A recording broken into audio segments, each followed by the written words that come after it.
2 is Miss Angel Locsin. Candidate number 3 is Miss Katrina Haligi. Candidate number 4 is Miss Catherine Reyes. Candidate number 5 is Miss Diana Menezes.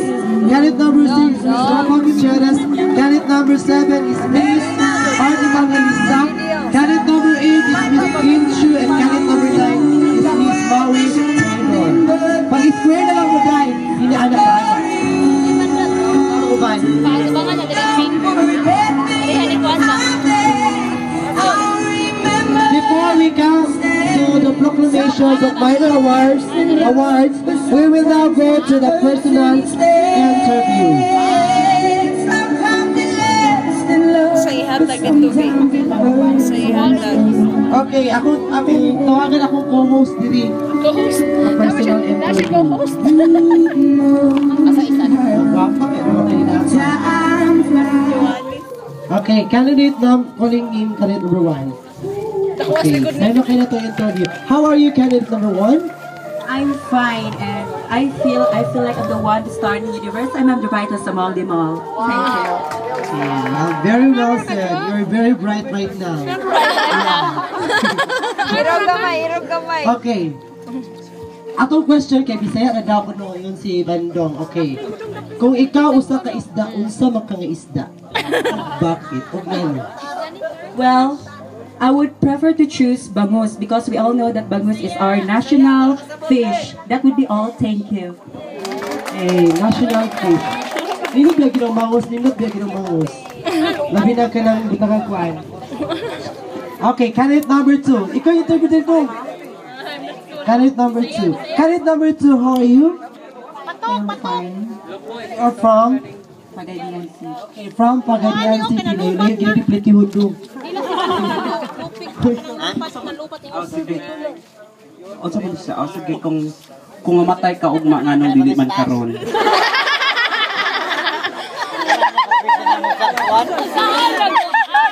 Nais ko po namang sabihin sa inyo na sasagutin ko po yan sa salitang Tagalog because we are just only a Filipino. Kung mamamatay ako ngayon, bukas, bakit hindi pa ngayon? Dahil nais ko po lamang ipamahagi ang aking pagmamahal at ipamahagi ang aking oras sa aking pamilya na siyang naghubog ng aking tunay na pagkatao. Nais ko po lamang sa inyong sabihin na mahal ko kayong lahat at hindi pa ako mamamatay ngayon at bukas pa dahil hindi ko pa oras ngayon. Maraming salamat po. Hey, very well said. Grabe, no? Kung mag-vote mo, hindi pa siya mamatay ka ron. Okay, candidate number 3. Oh, tara ay. Ano yung number? Candidate number 3. Candidate number 3, you're from? Oh, Samis Chariot. Di ka na kanitis mo pulhot, oy. Okay. How are you now, candidate number 3? I feel so confident because I've been experiences such beauty pageants like this. Isa naging mo na yung gown. Designed by Chloe. Kortina man iba nung guro dito. Okay, candidate number 3. Kung ikaw usa ka kahoy, unsa man ka? Well, ladies and gentlemen, if I will give it a chance to choose, I will rather choose our Philippine national tree, which is the Nara. Because as we all know that Nara is very durable also, and it is also very useful to each individual, especially the human being. Ladies and gentlemen, I will prefer to choose Nara. That will be all. Thank you, candidate number 3. And now calling in candidate number 4. Candidate number 4 is Miss Christine Reyes. Ganina kasi Milay man, tulakaw Christine Reyes na po. Ano man siya doon ito? Disap na nga gawin ni mo dahil, nino tayo gawin mong gawin dahil. From the Tanggap City. Oh, tanggap daw po no. Okay, road kaayo. Okay. Mutuo ka ba na ang bayo tagdalag ulan? Well, thank you for that very interesting question. Well, as we consider the diversity and complexity of the modern world, it is only natural to have something like that. We as an individual or as a homosexual, as I am part of this homosexual already, since I was a child till now, I experienced a lot of discrimination, especially the guy. They are fond of discriminating us. But not just guy nowadays, ladies and gentlemen. As I see, also the women now, they are discriminating us. They said that we as a homosexual made the win. But you know what, ladies and gentlemen, it's not us who made it. Because we all know that God creates us, or God creates that certain thing for us to be a better person and to live long. For us to have rice and even everything what we need, the plants. Because the friend, the plants, everything around us are girl. And that would be all. Thank you. Salamat. Wala mo kasabot ato yun. Taas na kayo. Okay, candidate number 5. Grabe ka taas. Taasan ni mo, uy. Ano yung height ni mo, gang? 5'11". Oh, 5'11". Ako 5'2". Okay, candidate number 11. You are from Aurora, right? Okay. 5, oy! You look like Diana Meneses. Di ba, no? Kasi si Diana Meneses joke. Ang question ni mo ni siya. Kung ikaw usa ka malanap, unsa man ka? Well, if I would be an animal, I'd choose to be an amphibian. To be exact, to be a frog. Because a frog can both live water and land. And I can see that to myself also. Because I am very flexible and any person that I could hang out to. Thank you. Very well said, Diana Meneses.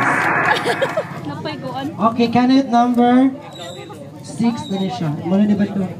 Ikaw na po interview, uy. So, candidate number 6 from... So, is this your first time in Aurora? Oh, yes. So, what can you say about the people in Aurora or especially in Coconut Village?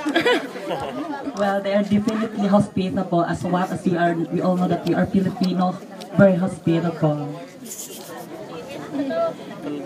And aside for that, first and foremost, I was stepped in this kind of municipality. I would say to myself that the people are here are so very hospitable. Aside from hospitable, what I mean is very productive because they are so godliness, they are so inspiring. I really appreciate them and that we all thank you. Okay, thank you, candidate number 6. Candidate number 7.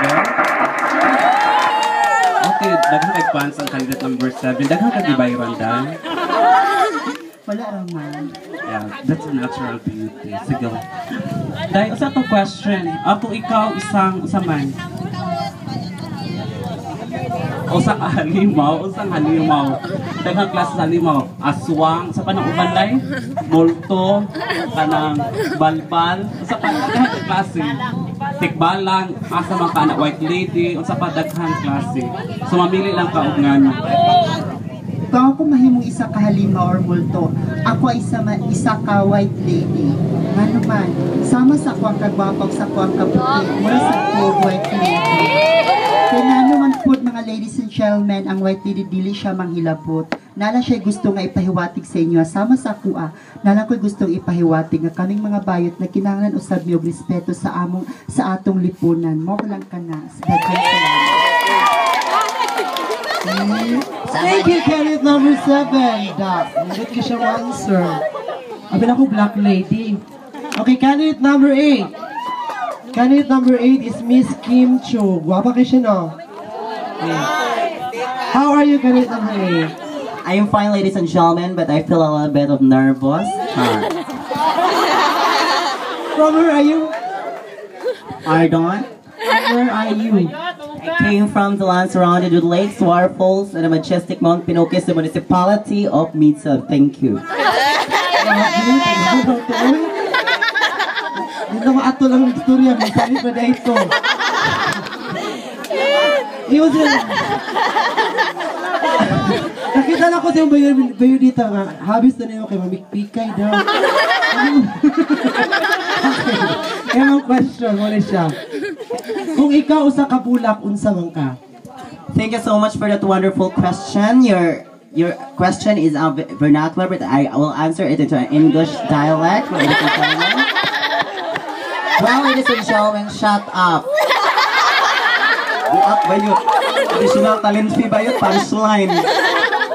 Actually, ladies and gentlemen, my favorite flower is Sampaguita. Because you know, ladies and gentlemen, Sampaguita is our national flower. It gives us honor as a Filipino. That's why many foreigner wants to visit our country because of Sampaguita, because it is beautiful, and thank you.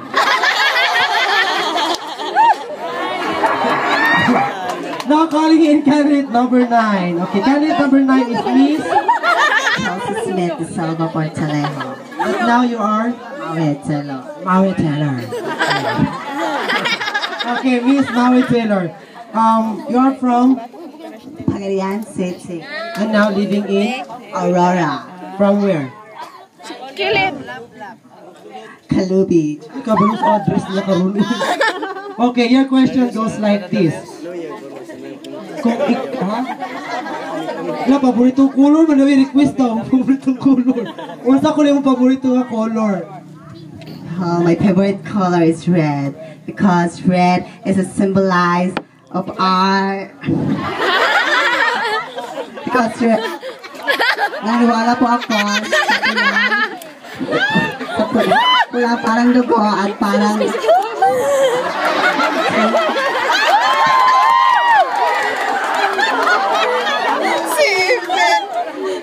Okay na ba ang mga results? Wala pa? Nine mga kuan. Okay. Now we will come up into the proclamations of minor awards. Okay. Okay.